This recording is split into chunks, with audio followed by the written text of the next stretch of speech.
This video was brought to you by the Epic VFX Academy. If you want to learn Epic VFX from A to Z, check out the link in the description. Hey, what's up ladies and gentlemen, welcome back to another video. A little while ago I created a tutorial on how to create a travel map animation in After Effects. Across the world map. And it was a quite popular video, but the techniques used weren't the best techniques and I think we could do a lot better. So here in this video I'm going to do a remake on a travel map animation and it's going to look a whole lot better. So without further ado, let's get started. Alright, so here I am in Adobe After Effects and I have some images prepared here. So the most important part is to have a map. So I created this map using Google Maps and their customizability options, so it looks in the end something like this. I then just took a print screen and I'm going to be working with this. So I'm here working with a 4K image. So the first thing that I want to do is drag this image into its own composition. That way it has the same dimensions as my image. Then I'm going to create another composition and this is going to be my main comp. For this video, I'm going to set it up with 1920 by 1080. This is full HD, and the FPS, I'm going to set it to 30 FPS and have the square pixels maybe around 10 seconds long. And that should be more than enough. Then click OK. And I'm going to drag in the travel map composition that we just created. So we can see it's quite a bit larger. So the first thing that I want to do is toggle the switches and turn this layer into a 3D layer. And then I'm going to scale it all the way down. Just make sure you also have a camera in your system. So I'm going to right click here in the empty space, go to new and create a camera. For the camera, I'm going to choose something like a, let's say 28 millimeters, and I'm going to click OK. And that's all we should be doing right now. Then I'm going to jump into the travel map animation, and here what you can do is add a little bit more detail. Maybe you want to stylize your map, maybe you want to add overlay textures, and I'm going to leave that completely up to you. But one more thing that I would like to do is add a little bit of bump, and that's something that is very common in 3D software, but in After Effects, yeah, it's not a 3D software, so how do you create a bump map? Basically what I want to achieve is make this look like an actual piece of paper and not just a digital map. So to do that, I'm actually going to zoom in a little bit and I'm going to apply an effect called CC Glass. I'm using Effects Console. This is a plugin from Video Copilot. It's completely for free, but it's the exact same thing as the effects and presets right here. So if I search something here, it's the same as the Effects Console. So I'm just using this to be a little bit faster. So here I'm going to search CC Glass and apply my effect. Then go to the effects controls and we can now see that this effect is applied. I'm going into the surface and I'm going to change the softness to something like 3, a very low amount, so it's pretty sharp. Then for the height, I'm also going to set this to a rather low amount, something like 3. And then for the displacement, we can set it to something like 35. So this is looking pretty good, but as you can see, it's not really doing much, except it's using its own texture to deform this map. We can see a little bit of dents going on in the roads, and this looks cool. You could use this as a base, but I'm going to take a different route. So what I will do is click on my travel map and just hold Ctrl and press D on the keyboard to duplicate it, just so it's the same size of the texture. Then I'm going to hit the return key or the enter key on our keyboard, and I'm going to rename this to Glass Texture. And then I'm going to open up that composition. Now all I want to do is find some kind of textures online from folded paper or crumbled paper. I'm going to leave this completely up to you. I found this one right here, so I'm going to drag this into my composition. Then I will take the rotation tool and rotate it 90 degrees. And then I'm going to right click, transform, and fit to comp width. We can even, well actually the rotation should be like this, and I'm going to rescale it like this. So it's actually filling a little bit more of the screen. Then I'm going to hold, well again, Control Space to add an invert effect. So I'm going to apply an invert. And you can also play around with the curves and see how that works. So adding a curves after the invert and then playing around with the different options here. So now if we go back to our main composition, we need to add in our new glass texture. We're going to bring this all the way on the bottom because we don't need to see it, but I'm also going to turn it into a 3D layer, and I'm also going to make sure that it's the same size as the other travel map. So I'm going to press S on the keyboard, click on the scale, hold Ctrl and press C, and then click on the glass texture, Control and press V to paste it, and now it's the exact same size. So now we have this texture, we can make sure that we don't see this and go into the travel map V2, go to the effects controls, and for the bump map, we want to use this glass texture. And now we start seeing that it's coming through.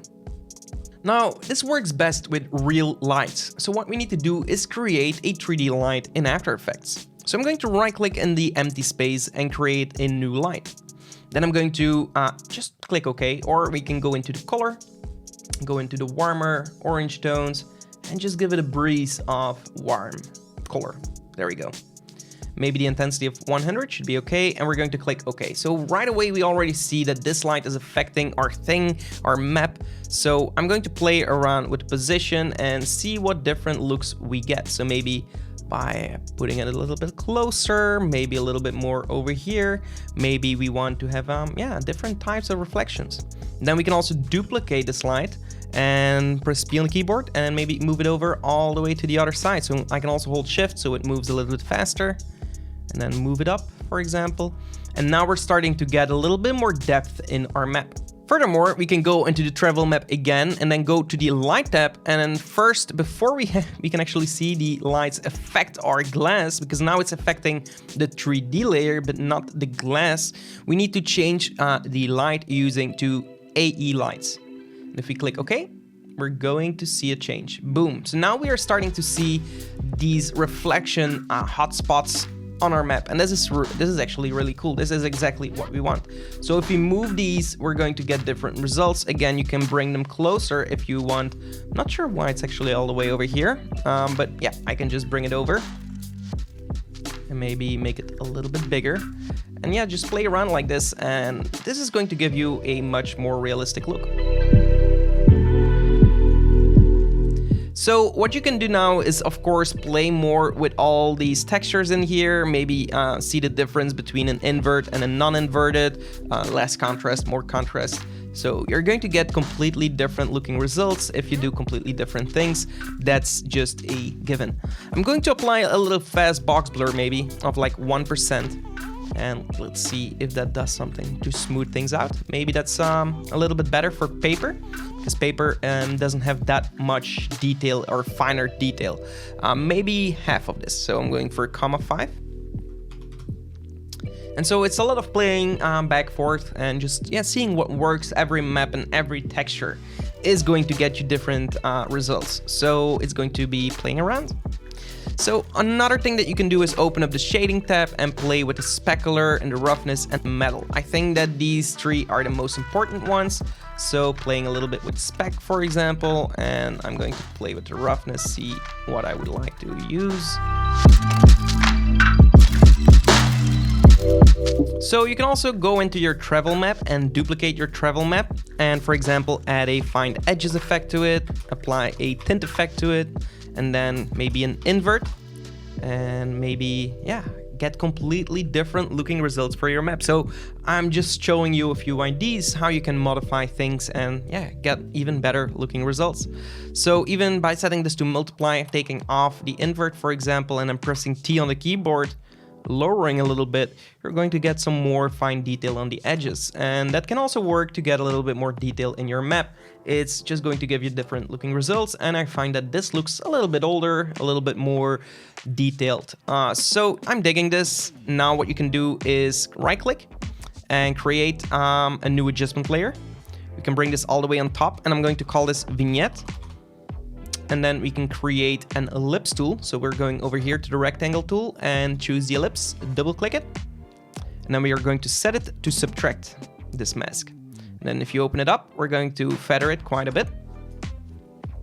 And then we can also add a curves to this adjustment layer and just bring down the curves. So we have darker edges here, and that just brings a little bit more depth to our map.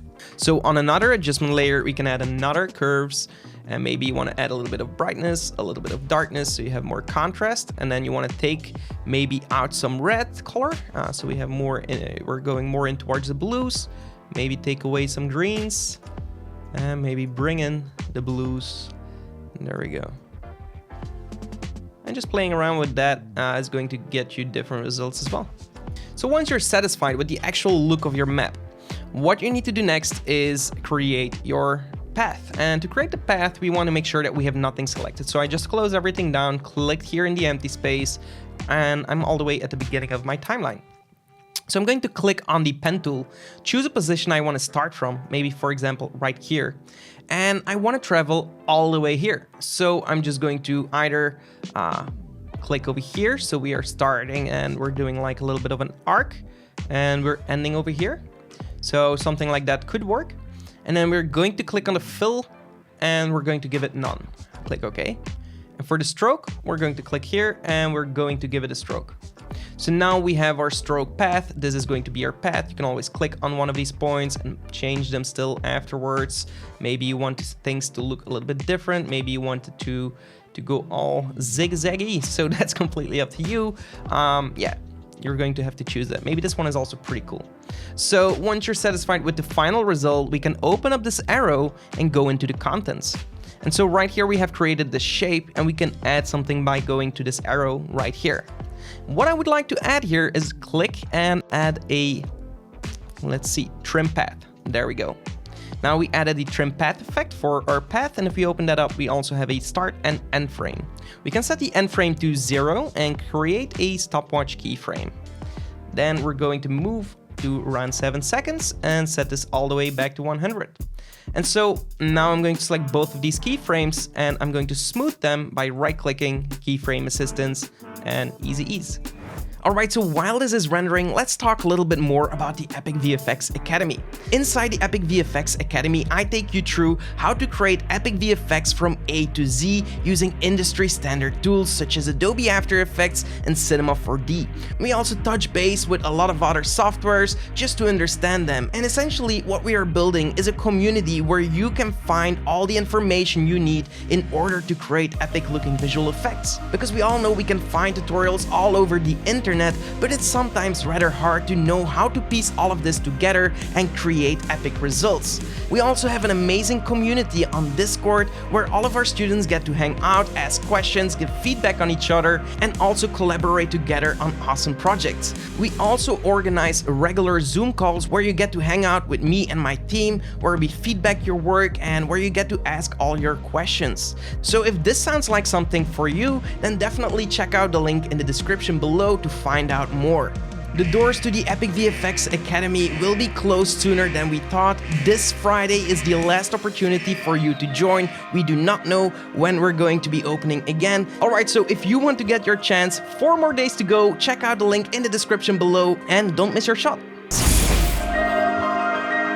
So this is my travel line right here, and this is pretty cool. We can also speed it up by just manipulating the time here of the keyframe. And maybe you want round corners, so you can always join into the stroke here and change the line cap here to rounded cap. And you can also go into the dash tab here and add some dashes. So maybe you want to add a dash like so. We can start styling this shape layer. So this is going to be our line, and I'm also going to turn this into a 3D layer. Now I'm going to add a fill effect so we can choose a color. I'm going to add a drop shadow so it looks like it's actually floating. And I'm going to press P on the keyboard to just lift it a little bit more towards us, not too much, but to give it real 3D depth. Then I'm going to zoom in and give the colors a little bit more of an accurate color. Maybe we want to go for something completely different. I went for a blue in the example, so I'm going to pick something like this. And then for the shadow, we want to rearrange it so it looks like it's being cast on the floor. And maybe we want to bring a little bit of a softness there and also play with with everything. So you can duplicate the shadow layer and also take off the softness here and maybe the distance to something like 2 and give this a more bluish color, also at 100%. And this could be like the edge thickness, which gives it that 3D look. Now, it doesn't look quite 3D because all the colors are consistent, the edges are not being reflected. So what I have as a cheat to make this look even more 3D is the CC light sweep effect. So if we search for the CC light sweep effect and apply that to our path, we can now choose, for example, the center point to be in the middle of our path. And then we can also rotate the direction here. But the most important thing is going to be here the edge thickness. So maybe set it to something like 1 should be enough. And we're also going to change the edge width here. And so doing this, you can clearly see that it's giving a little bit of a highlight here, and adding this just makes the line look a little bit, it gives a little bit of variation in there, and that makes it look 3D. So that's exactly what we want. So there we have it, we have our animation. Then exactly at 7 seconds or at the end of our animation, we also want to make a final destination point. So to do that, I just created a ellipse and I created another path right here, just made it small, and I deselected the stroke in this case, and I enabled the fill, and I just went to the line and clicked at the first effect, Ctrl A to select everything, Ctrl C to copy, and then paste all the effects to the new part. And then I went here to this effect, which is the pan behind tool. And right here we see this little center point, and this is the center of the shape. So we actually need to bring that to the center. Holding Ctrl will snap this into position. So right here we have our center point now. And what I want to do is basically trim this to start just at the point where it's arriving, and then press S on the keyboard and set it to something like 0. And we're going to press a keyframe. And then like at 8 seconds, I'm going to just increase this to something bigger, and that should be it. So then we're going to right click, keyframe assistance, easy ease in, go into the graph editor and maybe pull this out. By the way, if you don't see this graph, make sure you are working in the speed graph and not the value graph. And there we go. So boom, we arrive. Just at that point that we arrive, we want this to start growing. So maybe something like this. And that's pretty cool. So you can do either kind of stuff there, but that's basically the animation of your map. And once that you're satisfied with the animation of your map, now you can start adding your animation of the camera. So really zooming in there and make it follow the path. So I'm going to save this quickly. Just, you never know, glass can always crash. So, and then it shatters, and then you have to start over. So we're going to right click new, we're going to layer new, and we're going to create a camera, which we already we've already done. I'm going to create a null object. And the null object, I'm also going to turn it into a 3D layer. And I'm going to parent my camera, which I'm going to bring here above, and I'm going to parent it to the null. So now press P on the keyboard, click on the stopwatch for the position. And basically what I want to do is find that begin position. So I'm just going to move it over to the position where the line starts. And that was around here. Around here. I'm also going to move in Z space and just come closer to my map. So note that I'm not scaling things, I'm just moving things, literally like a camera. Like you made your map, you first build your map, we push the line a little bit more off the base so it's a little bit lifted, so it looks 3D, and then we come with a camera. So really think of these things like real life. We're coming in a camera and we're going to move around the map. So that's the begin position, and then go to like 7 seconds, the end position. And we just want to move this null to the right location here. So let's do that. By the way, also for the line here, I'm just going to move it over to right here. And probably even further. No, I think this is all right. I think this is all right. I'm just not sure what this is here. That should be the shape, but the shape starts here. Maybe even later.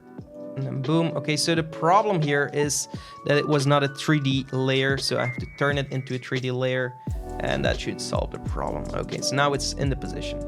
But we can see that it's actually being covered by this one, so I'm going to press P on the keyboard and also lift this a little bit in space till we just don't see it anymore, and then just position it a little bit more into the right angle.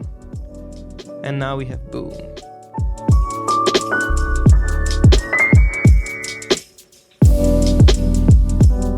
Okay, so this looks pretty cool.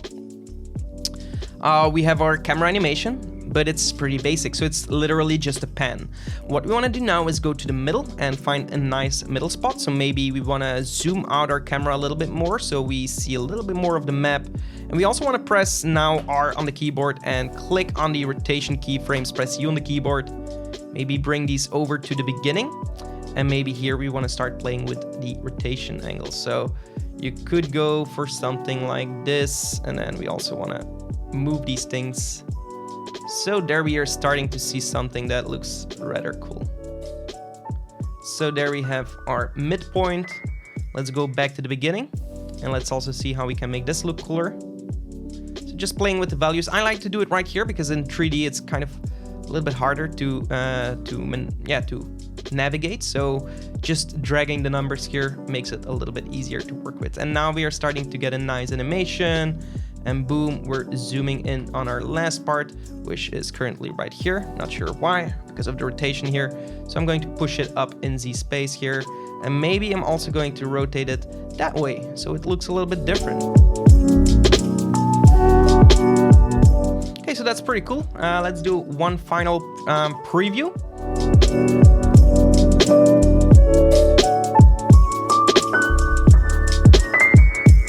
Yeah, so there you have it. You can also go to these keyframes and set these to easy ease in, and then also give them a little bit of a smooth curve by going into the graph editor right here. Maybe change the scale just a little bit for this final circle, or maybe something like 50, so it doesn't have to be that big. And we have our final positioning here. So I'm also going to maybe set the CC light sweep here to something like 3, so we have a bigger edge thickness, and also the position for this, I'm going to place it like right here. And there we go, maybe something like that. And like this, we create some kind of 3D depth in there. So yeah, that's going to be completely up to you. But this is how to create a travel map animation in After Effects. And yeah, looks pretty cool.